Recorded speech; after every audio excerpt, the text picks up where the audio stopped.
శ్రీ గణేశాయ నమః. ఓం శ్రీ మాత్రే నమః. శ్రీ మహాలక్ష్మీదేవి యొక్క రహస్య నామావళి ప్రారంభం. ఓం శ్రీం హ్రీం క్లీం మహాలక్ష్మ్యై నమః. శ్రీం హ్రీం క్లీం మంత్రలక్ష్మ్యై నమః. శ్రీం హ్రీం క్లీం మాయాలక్ష్మ్యై నమః. శ్రీం హ్రీం క్లీం మతిప్రదాయై నమః. శ్రీం హ్రీం క్లీం మేధాలక్ష్మ్యై నమః. శ్రీం హ్రీం క్లీం మోక్షలక్ష్మ్యై నమః. శ్రీం హ్రీం క్లీం మహిప్రదాయై నమః. శ్రీం హ్రీం క్లీం విత్తలక్ష్మ్యై నమః. శ్రీం హ్రీం క్లీం మిత్రలక్ష్మ్యై నమః. శ్రీం హ్రీం క్లీం మహదులక్ష్మ్యై నమః. శ్రీం హ్రీం క్లీం కాంతిలక్ష్మ్యై నమః. శ్రీం హ్రీం క్లీం కార్యలక్ష్మ్యై నమః. శ్రీం హ్రీం క్లీం కీర్తిలక్ష్మ్యై నమః. శ్రీం హ్రీం క్లీం కరప్రదాయై నమః. శ్రీం హ్రీం క్లీం కన్యాలక్ష్మ్యై నమః. శ్రీం హ్రీం క్లీం కోసలక్ష్మ్యై నమః. శ్రీం హ్రీం క్లీం కావ్యలక్ష్మ్యై నమః. శ్రీం హ్రీం క్లీం కాలప్రదాయై నమః. శ్రీం హ్రీం క్లీం గజలక్ష్మ్యై నమః. శ్రీం హ్రీం క్లీం హందలక్ష్మ్యై నమః. శ్రీం హ్రీం క్లీం గృహలక్ష్మ్యై నమః. శ్రీం హ్రీం క్లీం గుణప్రదాయై నమః. శ్రీం హ్రీం క్లీం జయలక్ష్మ్యై నమః. శ్రీం హ్రీం క్లీం జీవలక్ష్మ్యై నమః. శ్రీం హ్రీం క్లీం జయప్రదాయై నమః. శ్రీం హ్రీం క్లీం దానలక్ష్మ్యై నమః. శ్రీం హ్రీం క్లీం దివ్యలక్ష్మ్యై నమః. శ్రీం హ్రీం క్లీం ద్వీపలక్ష్మ్యై నమః. శ్రీం హ్రీం క్లీం దయాప్రదాయై నమః. శ్రీం హ్రీం క్లీం ధనలక్ష్మ్యై నమః. శ్రీం హ్రీం క్లీం ధేనులక్ష్మ్యై నమః. శ్రీం హ్రీం క్లీం ధనప్రదాయై నమః. శ్రీం హ్రీం క్లీం ధర్మలక్ష్మ్యై నమః. శ్రీం హ్రీం క్లీం ధైర్యలక్ష్మ్యై నమః. శ్రీం హ్రీం క్లీం ద్రవ్యలక్ష్మ్యై నమః.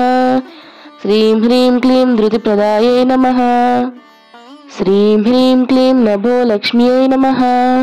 శ్రీం హ్రీం క్లీం నాథాలక్ష్మ్యై నమః. శ్రీం హ్రీం క్లీం నేత్రలక్ష్మ్యై నమః. శ్రీం హ్రీం క్లీం నయప్రదాయై నమః. శ్రీం హ్రీం క్లీం నాట్యలక్ష్మ్యై నమః. శ్రీం హ్రీం క్లీం నీతిలక్ష్మ్యై నమః. శ్రీం హ్రీం క్లీం నిత్యాలక్ష్మ్యై నమః. శ్రీం హ్రీం క్లీం నిధిప్రదాయై నమః. శ్రీం హ్రీం క్లీం పూర్ణలక్ష్మ్యై నమః. శ్రీం హ్రీం క్లీం పుష్పలక్ష్మ్యై నమః. శ్రీం హ్రీం క్లీం పశుప్రదాయై నమః. శ్రీం హ్రీం క్లీం పుష్టిలక్ష్మ్యై నమః. శ్రీం హ్రీం క్లీం పద్మలక్ష్మ్యై నమః. శ్రీం హ్రీం క్లీం పూతలక్ష్మ్యై నమః. శ్రీం హ్రీం క్లీం ప్రజాప్రదాయై నమః. శ్రీం హ్రీం క్లీం ప్రాణలక్ష్మ్యై నమః. శ్రీం హ్రీం క్లీం ప్రభాలక్ష్మ్యై నమః. శ్రీం హ్రీం క్లీం ప్రజ్ఞాలక్ష్మ్యై నమః. శ్రీం హ్రీం క్లీం ఫలప్రదాయై నమః. శ్రీం హ్రీం క్లీం బుధలక్ష్మ్యై నమః. శ్రీం హ్రీం క్లీం బుద్ధిలక్ష్మ్యై నమః. శ్రీం హ్రీం క్లీం బలలక్ష్మ్యై నమః. శ్రీం హ్రీం క్లీం బహుప్రదాయై నమః. శ్రీం హ్రీం క్లీం భాగ్యలక్ష్మ్యై నమః. శ్రీం హ్రీం క్లీం భోగలక్ష్మ్యై నమః. శ్రీం హ్రీం క్లీం భుజలక్ష్మ్యై నమః. శ్రీం హ్రీం క్లీం భక్తిప్రదాయై నమః. శ్రీం హ్రీం క్లీం భావలక్ష్మ్యై నమః. శ్రీం హ్రీం క్లీం భీమలక్ష్మ్యై నమః. శ్రీం హ్రీం క్లీం భూలక్ష్మ్యై నమః. శ్రీం హ్రీం క్లీం భూషణప్రదాయై నమః. శ్రీం హ్రీం క్లీం రూపలక్ష్మ్యై నమః. శ్రీం హ్రీం క్లీం రాజ్యలక్ష్మ్యై నమః. శ్రీం హ్రీం క్లీం రాజలక్ష్మ్యై నమః. శ్రీం హ్రీం క్లీం రమాప్రదాయై నమః. శ్రీం హ్రీం క్లీం వీరలక్ష్మ్యై నమః. శ్రీం హ్రీం క్లీం వార్ధికలక్ష్మ్యై నమః. శ్రీం హ్రీం క్లీం విద్యాలక్ష్మ్యై నమః. శ్రీం హ్రీం క్లీం వరలక్ష్మ్యై నమః.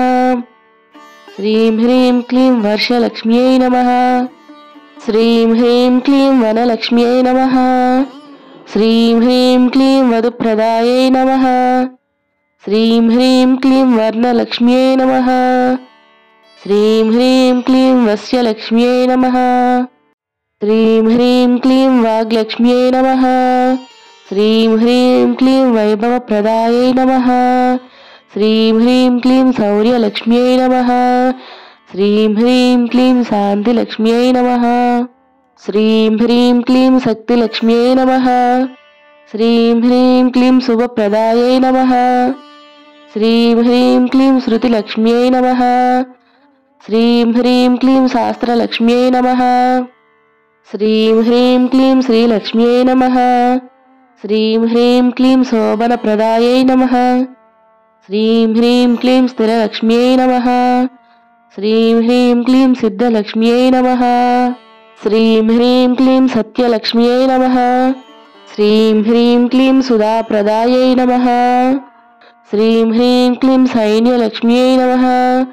శ్రీం హ్రీం క్లీం సామలక్ష్మ్యై నమః. శ్రీం హ్రీం క్లీం సస్యలక్ష్మ్యై నమః. శ్రీం హ్రీం క్లీం సుతప్రదాయై నమః. శ్రీం హ్రీం క్లీం సామ్రాజ్యలక్ష్మ్యై నమః. శ్రీం హ్రీం క్లీం సల్లక్ష్మ్యై నమః. శ్రీం హ్రీం క్లీం హ్రీలక్ష్మ్యై నమః. శ్రీం హ్రీం క్లీం ఆఢ్యలక్ష్మ్యై నమః. శ్రీం హ్రీం క్లీం ఆయుర్లక్ష్మ్యై నమః. శ్రీం హ్రీం క్లీం ఆరోగ్యదాయై నమః. శ్రీం హ్రీం క్లీం శ్రీ మహాలక్ష్మ్యై నమః. ఇతి శ్రీ మహాలక్ష్మ్యః రహస్య నామావళి సంపూర్ణం. శ్రీ మహాలక్ష్మి రహస్య నామావళి పఠించడం వలన సంపద, శ్రేయస్సు, ఆరోగ్యం, దుష్టశక్తుల నివారణ, విఘ్నాలు తొలగిపోవడం, కార్యసిద్ధి, శాంతి, ఆధ్యాత్మిక పురోగతి, ఆనందం వంటి ప్రయోజనాలు చేకూరుతాయని నమ్ముతారు. శ్రీ మహాలక్ష్మీదేవి యొక్క నామావళి నిత్యం పఠించడం ద్వారా లక్ష్మీదేవి అనుగ్రహం పొంది జీవితంలో సుఖశాంతులు, ఆనందం, సౌభాగ్యంతో అదృష్టం కలుగుతాయని ఆధ్యాత్మిక గ్రంథాలు తెలియజేస్తున్నాయి.